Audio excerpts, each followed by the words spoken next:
বেলেগ একো নহয়, মিত্ৰতাটো সোনকালে কৰিবৰ কাৰণে আমি চব পাৰ্টি উদ্বিগ্ন হৈ আছো মানে যে মিত্ৰতাটো দেৰি হৈছে আৰু সোনকালে মিত্ৰতা আৰম্ভ কৰিব লাগে। সেইটো কাৰণে আজি সভাখন হৈছে। আৰু দ্বিতীয় বস্তুটো হ'ল যে অকল মিত্ৰতা নহয়, আমি মিত্ৰ দলবিলাকে আটাইবিলাকে একেলগে সভা সমিতিবিলাক ষ্টাৰ্ট কৰিব লাগে, প্ৰগ্ৰেমবিলাক। এই দুটাই কথা, বেলেগ একো কথা নাই, দুটাই কথা। ইমান দেৰি হৈছে যে চব মানুহে আমি উদ্বিগ্ন হৈ আছো আৰু যিমান পাৰি সোনকালে মিত্ৰতাৰ আলোচনাটো শেষ হওক। আৰু দ্বিতীয় বস্তুটো যে ঐক্যবদ্ধভাৱে কামবিলাক আৰম্ভ কৰা হওক, এইটোৱে। আৰু বেলেগ ক'বলগীয়া একো নাই। কিমান দিনলৈ আজি চাওক, এতিয়া কংগ্ৰেছৰ স্ক্ৰিনিং কমিটিৰ মিটিং হ'ব আজি 19 তাৰিখ। হয়। আপোনালোকে কাইলৈ বা পৰহিলে ভাল খবৰ পাই যাব। মানে এতিয়া বৰ বেছি অপেক্ষা কৰিব নালাগিব আৰু অপেক্ষাত থাকিম।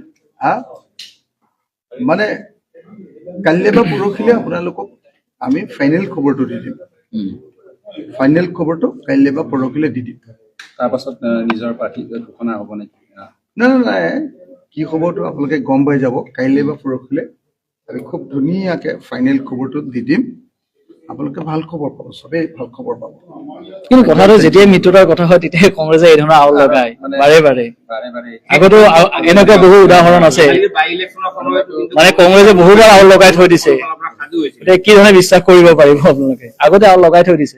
মানে আমাৰ সঁচা কথা ক'বলৈ গ'লে উদ্বিগ্ন, অশান্তি পাইছো, দেৰি হৈছে। তাতকে আৰু এলায়েন্স পাৰ্টনাৰ সম্পৰ্কে বেছিকে ক'ব নোৱাৰিম। বহুত মানে বহুত দেৰি হৈছে, সোনকালে হ'ব লাগে। নিশ্চয় বুজিছে, লগ হৈছো মানে আপোনালোকে নিশ্চয় বুজিছে যে আমি উদ্বিগ্ন হৈছো, হয়নে নহয়? সেইটোতো বুজিছে। গতিকে আমি উদ্বিগ্ন হৈছো, সোনকালে হ'ব লাগে, সোনকালে শেষ কৰি দিব লাগে। মানে সোনকালে শেষ হ'ব লাগে আৰু মানে একদম টোপনি চুপনি নধৰা হৈ গৈছে ন। যদি শব্দটো সোমাইছে নেকি কৰবাত? টোপনি চুপনি নাইকিয়া হৈ গৈছে, শেষ কৰিব লাগে।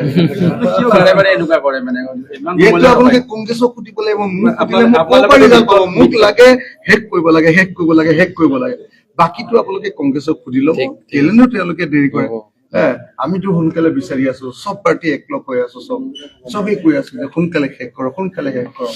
কংগ্ৰেছে দেৰি কৰি আছে, আমি কি কৰিব? এতিয়া কিমান দিনলৈ বাট চাব আৰু?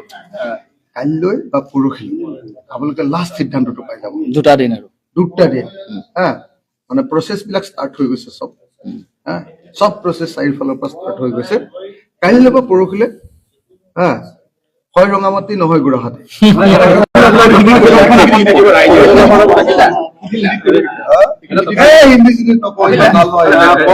কংগ্ৰেছে মিটিং পাতি গেটৱে কেন্দ্ৰত এইখনে গেটৱে কেন্দ্ৰ হেৰি গ্ৰীণউডত মিটিং পাতি, ক'ত পাতিছে? গ্ৰীণউডত কংগ্ৰেছে মিটিং পাতি তেওঁলোকে এটা বিশেষ তালিকা তেওঁলোকে কেন্দ্ৰলৈ পঠিয়াইছে। সেইবোৰ লোকৰ কথা মই নাজানো, মই ইলেকশ্যনৰ ঠাণ্ডাত আছো। লোকৰ কথা মই নাজানো। মোৰ হলে কেণ্ডিডেট একদম 15টা, মানে বাকী বিলাকতো আমাৰতো এনেই 43টা, 46টা সমষ্টিত আমাৰ খেলিবৰ কাৰণে সাজু আছে। এনেই 46 ৰাইজৰ দলৰ মানে ৰাইজৰ দলৰ তৰফৰ পৰা। কিন্তু কংগ্ৰেছক আমি কৈছো 15টা দিলেই হওক।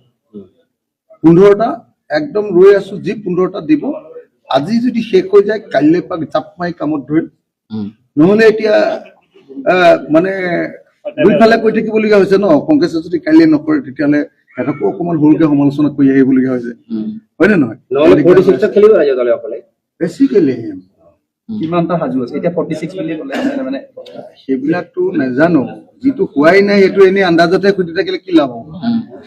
কাইলৈ বা পৰহিলৈ শেষ হৈ ল'বলৈ দিয়ক, হয় নে নহয়? কাইলৈ বা পৰহিলৈ শেষ হৈ ল'বলৈ দিয়ক, তাৰপিছত একদম চিধা চিধিটো কৈ দিম। ঠিক আছে, হ'ব।